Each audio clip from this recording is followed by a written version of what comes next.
artist. Today we are going to be finishing up our monochromatic optical illusion square.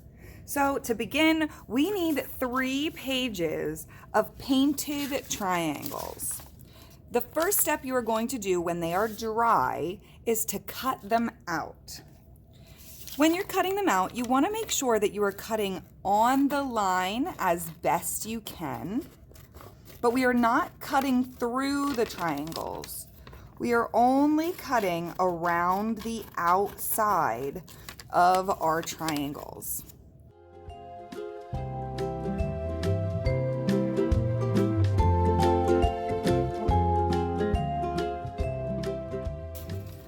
All right, friends, once all of your triangles are cut out, you're going to take your scraps and throw them in the trash.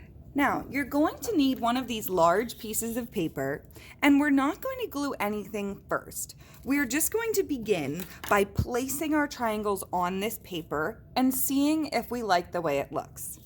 What we're trying to do is to make sure that 2 of the same tint are not next to each other. So if I have 2 pieces that have a light yellow bottom, I don't want to put them right up next to each other because it doesn't make the optical illusion work.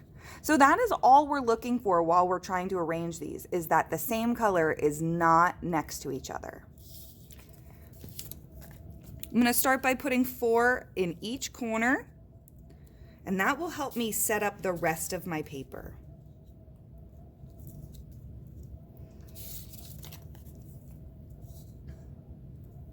Now, once I have the 4 in the corners, I'm going to put some stacked right up next to those.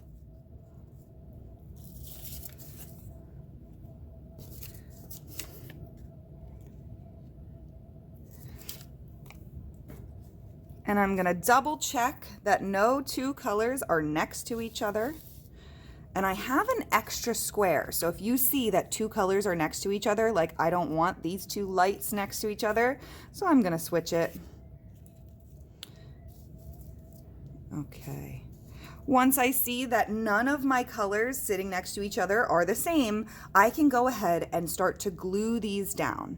When we glue them down, we want to try to make sure that there are no spaces between them. So if the background paper is a little too big, that's okay. We want to make sure all the triangles sit next to each other. Now's your chance to take your time and make sure that they're arranged nicely so that the optical illusion actually works. Because if we have any little spaces, it doesn't look right. So make sure you're taking your time and we are arranging them nicely. And then when you're ready to glue, you're going to uncap your glue, and then you're going to put the glue on the back of the triangles. We're not going to put the glue on the big paper, just so that we don't have any extra glue where we don't need it. So I put the glue on the back, line it up in its corner, and then push. And I'll move on to my next one once that's down.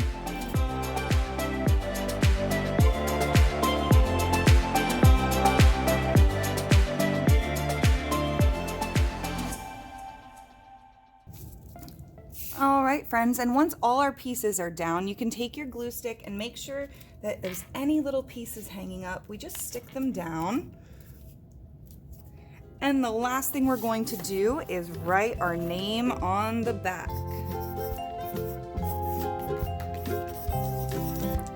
All right, boys and girls, how does it look? I hope you had fun.